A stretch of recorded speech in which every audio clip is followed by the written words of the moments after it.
चंद इशारे। मैं अपनी रूह का पैकर समझ रही थी जिसे, वो दश्त था मैं समंदर समझ रही थी जिसे।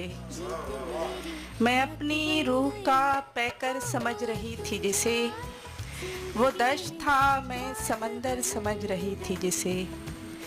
फिर एक दिन उतर आया मुकाबले पे मेरे, फिर एक दिन उतर आया मुकाबले पे मेरे, मैं अपने आप से बेहतर समझ रही थी जिसे।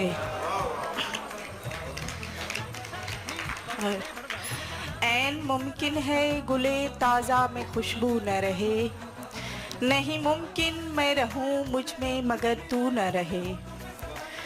छोड़कर जान